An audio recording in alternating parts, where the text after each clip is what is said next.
Hi guys, this is Shomajit Bonik and welcome to another new video from my channel BioMedKit with Bonik. So guys, video का thumbnail देखकर and title देखकर आप सभी लोग समझ ही चुके होंगे आज हम किस बारे में डिस्कस करेंगे।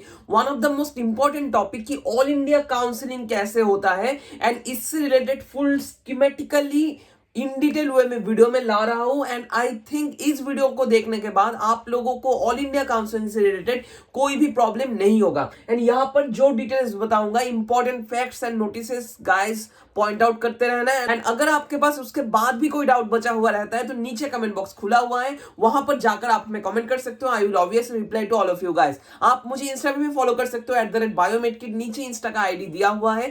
एंड ऑब्वियसली आप लोग हमारे काउंसलिंग सर्विस में भी ज्वाइन कर सकते हो, जहां पर हम लोग काउंसलिंग से रिलेटेड फुल गाइडेंस प्रोवाइड करते हैं till the end of the counselling with in 199 rupees. जो नंबर आप लोगों को यहां पर दिया हुआ है आपको सिर्फ एक बार कॉल करना होगा और मैसेज करना होगा व्हाट्सएप पे। तो चलिए guys, introductory part complete video का, अब जाते हैं मेन टॉपिक पे। हर साल की तरह इस साल भी ऑल इंडिया कोटा का एक शेड्यूल लॉन्च हो चुका है जो आप लोग यहाँ पर देख सकते हो। एंड इससे रिलेटेड कोई वीडियो अभी तक मैंने नहीं लाया हूँ, इसका एक ही रीजन है, बहुत सारे यूट्यूबर्स ऑलरेडी अपलोड कर चुके थे ये वीडियो। एंड ये जो शेड्यूल है वो आप लोग खुद देख के भी समझ सकते हो, इससे रिलेटेड कोई मेजर वीडियो नहीं चाहिए। लेकिन ये जो पॉइंट्स मैंने यहाँ पर नोट डाउन किए हैं, इन सभी चीजों से रिलेटेड एक एक वीडियो आपको चाहिए ही चाहिए ताकि आप लोग आसानी से ऑल इंडिया काउंसलिंग में पार्टिसिपेट कर सको। तो चलिए देख लेते हैं ऑल इंडिया काउंसलिंग कैसे होता है एंड ऑल इंडिया काउंसलिंग का इंपॉर्टेंट स्टेप्स। एंड नीचे सेगमेंटाइज्ड होगा वीडियो, अगर आप लोग स्किप करना चाहते हो कोई पोर्शन को और पार्ट को तो आप लोग आसानी से स्किप कर सकते हो। एंड आप लोग अगर हमारे काउंसलिंग सर्विस के साथ जुड़ना चाहते हो तो इस दिए गए नंबर पे कांटेक्ट कर सकते हो, ठीक है। तो फर्स्ट आते हैं हम लोग ऑल इंडिया काउंसलिंग में राउंड कितना होगा इस साल। इस साल जो main regulatory factor of all India counselling है दैट इज यहां पर 4 राउंड परफॉर्म होंगे। जनरली पिछले साल जो स्टे वैकेंसी राउंड होता था वो डिसेंट्रलाइजेशन में पड़ता था और जो सीट्स होते थे राउंड 3 के बाद और मॉप अप राउंड के बाद वो डिफरेंट यूनिवर्सिटीज और प्राइवेट कॉलेजेस को दे दिया जाता था एंड वहां पर वो लोग खुद का काउंसलिंग करके स्टूडेंट्स लेते थे।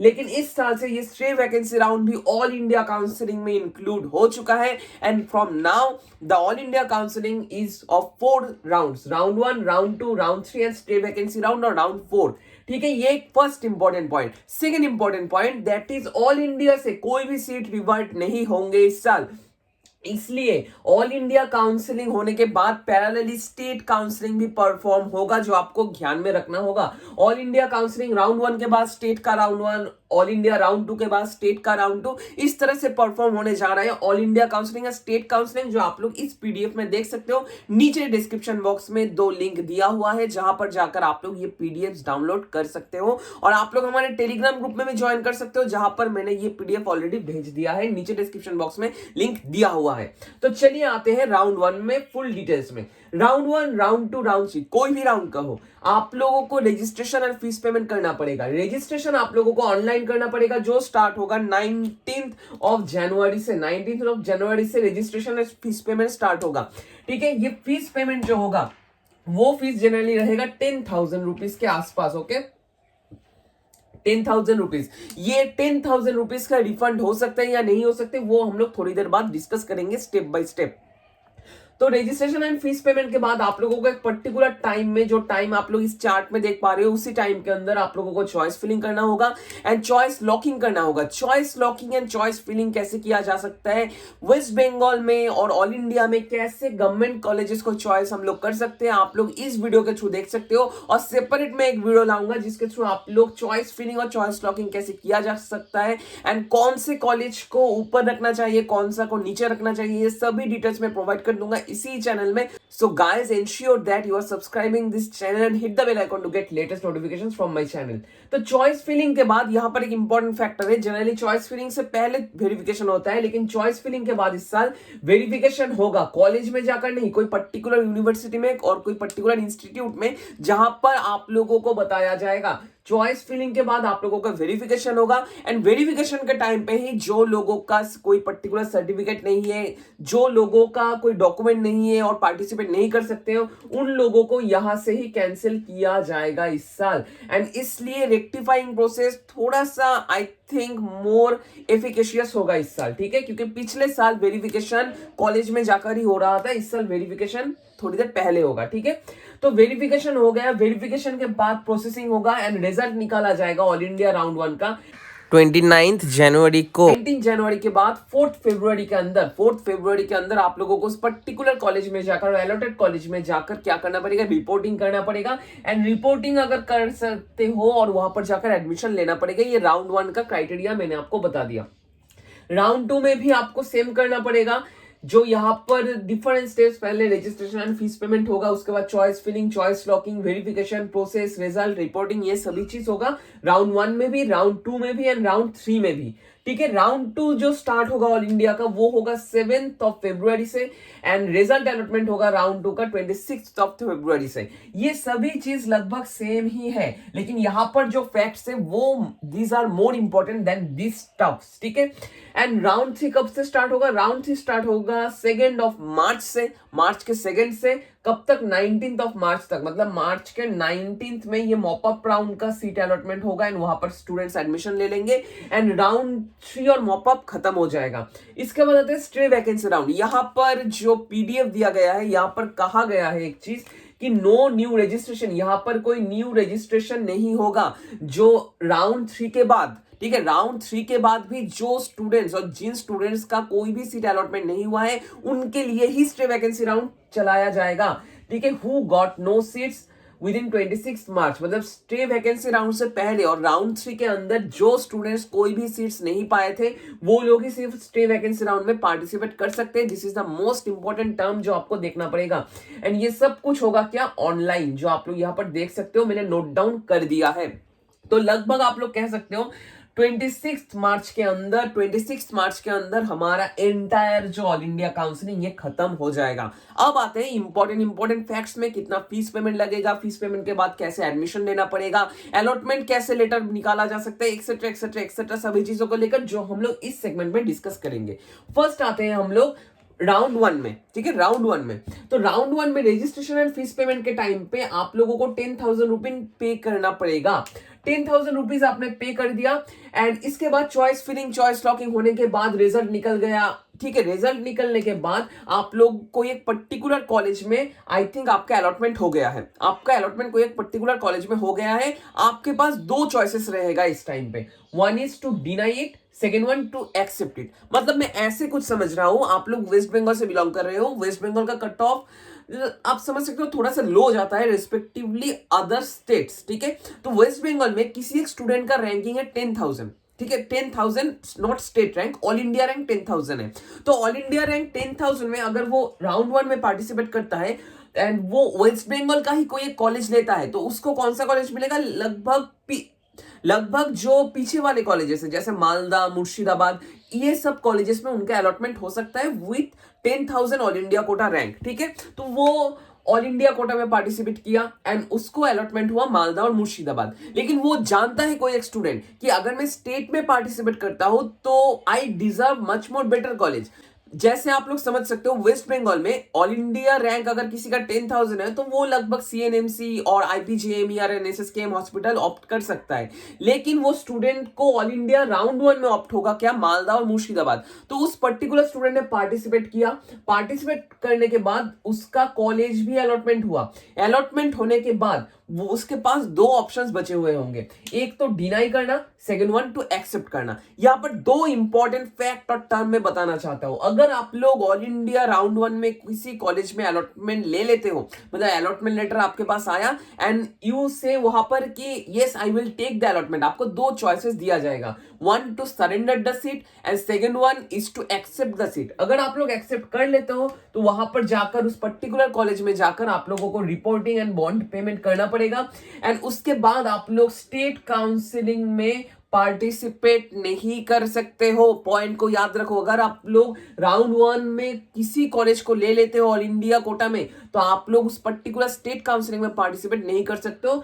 तो आप लोग उस टाइम पे क्या कर सकते हो, ऑल इंडिया कोटा में, ऑल इंडिया में राउंड 2 एंड राउंड 3 में पार्टिसिपेट कर सकते हो, लेकिन आप लोग स्टेट में नहीं जा सकते हो। फिर से ये चीज को आपको समझना पड़ेगा। इसलिए जो एग्जाम्पल मैंने दिया है 10,000 रैंक से, आप लोग देख लो उस पर्टिकुलर रैंक में आपका स्टेट का कौन सा अच्छा खासा कॉलेज मिल सकता है, एंड उसके बाद यहां पर आप लोग देखो ऑल इंडिया के बेसिस में कौन सा कॉलेज आपको मिल सकता है। अगर आपको ऑल इंडिया के बेसिस में अच्छा खासा कॉलेज मिलता है आउट ऑफ स्टेट और बाहर किसी स्टेट में जाना चाहते हो, तो obviously you accept it, and उसके बाद ऑल इंडिया कोटा में राउंड 2 में अपग्रेडेशन में दे दो। लेकिन देख रहे हो कि अच्छा खासा कॉलेज नहीं मिल रहा है, तो ऑब्वियसली आपको मैं प्रेफर करूंगा डिनाई कर दो सीट को। ठीक है, ये एक इंपॉर्टेंट फैक्ट है। अब बहुत सारे लोग कहेंगे भैया अगर मैं डिनाई कर देता हूं सीट को तो क्या होगा। तो अगर आप लोग डिनाई कर देते हो तो जनरली आपको 3 मंथ के अंदर ये 10,000 रुपीज रिफंड हो जाएंगे। ये इंपॉर्टेंट फैक्ट आपको समझना ही पड़ेगा। ठीक है, 3 मंथ के अंदर आप लोगों को 10,000 रुपीज रिफंड हो जाएंगे अगर आप लोग कोई सीट में नहीं लेते हो और कोई सीट को एक्सेप्ट नहीं करते हो। ये इंपॉर्टेंट फैक्ट था about round 1 counselling of all India quota. अब आते हैं हम लोग, राउंड 1 तो हो गया। राउंड 1 के बाद आप लोगों को जो चीज देखना होगा, आप लोग यहां पर देख सकते हो राउंड 1 के बाद स्टेट का राउंड 1 स्टार्ट हो जाएगा एंड ये चलेगा लगभग 7 जनवरी तक। तो 85% स्टेट कोटा है, वहां पर राउंड 1 का काउंसलिंग खत्म हो जाएगा। एंड वहां पर एक इंपॉर्टेंट फैक्ट बता रहा हूं जो मैंने यहां पर भी बताया, राउंड 1 में ऑल इंडिया में अगर आप लोग सीट ले लेते हो तो स्टेट में आप लोग सीट नहीं ले सकते हो। ये एक इंपॉर्टेंट फैक्ट था जो आपको जानना जरूरी था। ठीक है, यहां पर आप लोग अगर स्टेट में अलॉटमेंट ले लेते हो तो ऑब्वियसली आप लोग ऑल इंडिया राउंड 2 में पार्टिसिपेट नहीं कर सकते हो, एंड यहां पर ही आपको स्टेट में ही अपग्रेडेशन में देना पड़ेगा। ठीक है, ये पॉइंट आपको जानना जरूरी था।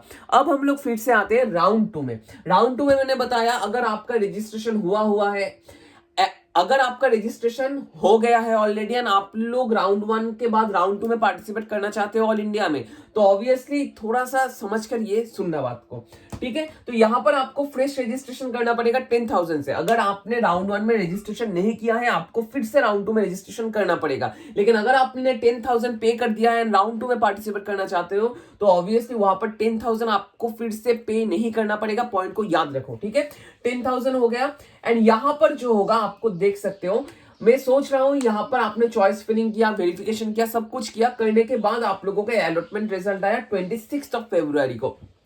यहां पर आपका अलॉटमेंट में ऑल इंडिया कोटा और मैनेजमेंट कोटा कोई भी एक सीट आ सकता है ना। आपने जो चॉइस फिलिंग किया है वहां पर आपने मैनेजमेंट कोटा दिया है एंड यहां पर आपने क्या किया, ऑल इंडिया कोटा दिया है एंड मैनेजमेंट कोटा, मतलब सरकारी सीट्स भी दिए हैं एंड मैनेजमेंट और प्राइवेट सीट्स भी दिए हैं।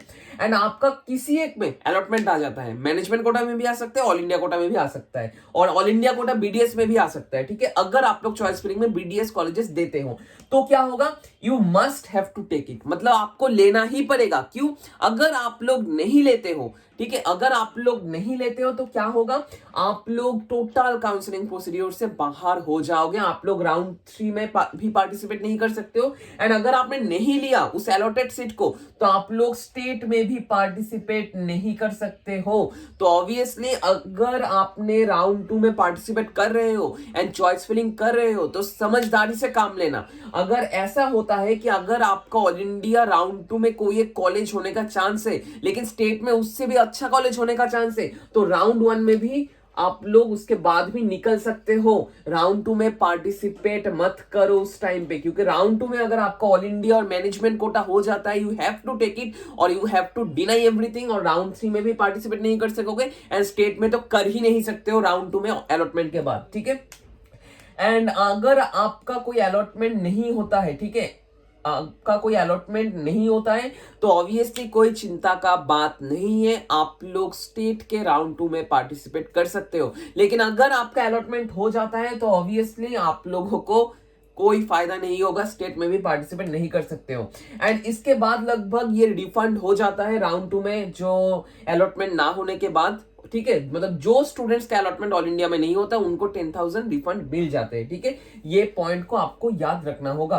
एंड यहां पर इसके बाद आते हैं हम लोग क्या, राउंड 2 ऑफ स्टेट कोटा में जो छोटा करके बता रहा हूं अप टू 24 फरवरी तक ये चलेगा एंड 24 फरवरी में अलॉटमेंट हो जाएगा किसी भी स्टेट में राउंड 2 में अगर आप लोग हो। ठीक है, एंड यहां पर आपको क्या करना होगा, राउंड 1 के बाद आपने यहां से एग्जिट कर लिया, यहां पर राउंड 1 ऑफ स्टेट में आप लोग एनरोल कर लिया, कर लेने के बाद आप लोगों का अलॉटमेंट हो गया तो ऑब्वियसली आपको अपग्रेडेशन करना पड़ेगा एंड यहाँ पर आपको राउंड 2 में जो कॉलेज मिलेगा that is the most important college, that is your optable college. ठीक है, ये चीज आपको समझना पड़ेगा। एंड राउंड 2 में भी आप लोग न्यू और फ्रेश रजिस्ट्रेशन कर सकते हो। उस टाइम पे फ्रेश रजिस्ट्रेशन करके आप लोग अगर एंट्री लेते हो तो आपका स्टेट में ही कोई कॉलेज मिल सकता है, ये चीज आपको समझना पड़ेगा।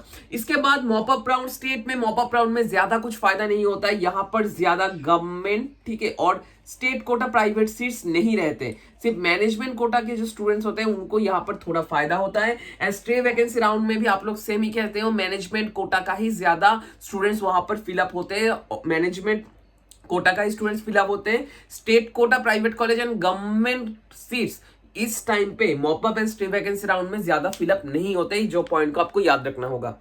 ठीक है, अब आते हैं round 3 of all India quota counselling.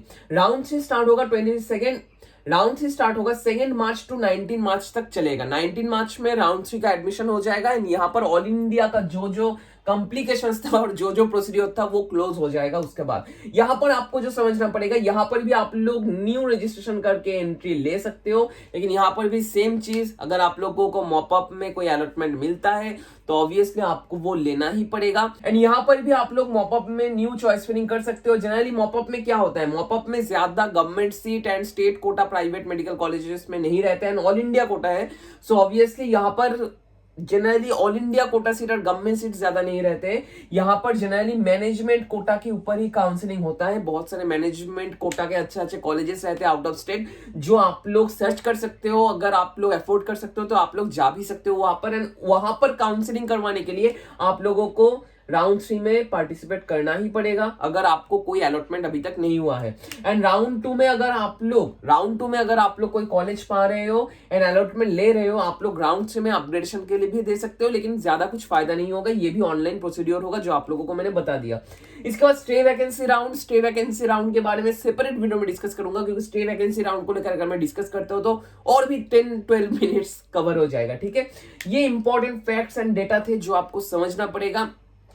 ठीक है, एंड आई थिंक आप लोगों का जो डाउट था वो सभी चीज मैंने कवर कर पाया हूं। नेक्स्ट वीडियो में हम लोग डिस्कस करेंगे state quota counselling and all India counselling को लेकर एक हॉच पॉच डिस्कशन। ठीक है, एंड वहां पर हम लोग कोरिलेशन करेंगे state quota and all India quota के कुछ नॉर्म्स एंड कुछ रेगुलेशंस के बारे में एंड कुछ पॉलिसीज के बारे में।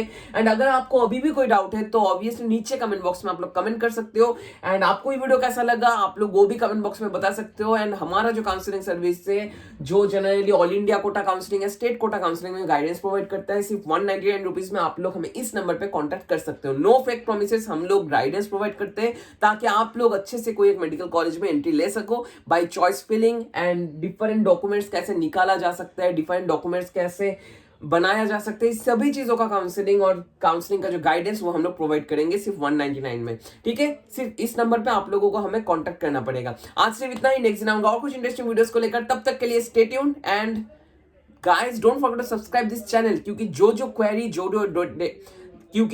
क्वेरीज आपका होगा सिर्फ इस चैनल पे ही आप लोगों को फुल डिटेल वीडियोस मिलेंगे। ठीक है, आज सिर्फ इतना ही, नेक्स्ट दिन आऊंगा और कुछ इंटरेस्टिंग वीडियोस का लेकर। तब तक के लिए stay tuned with Biomed kid with Bonic. Thank you guys.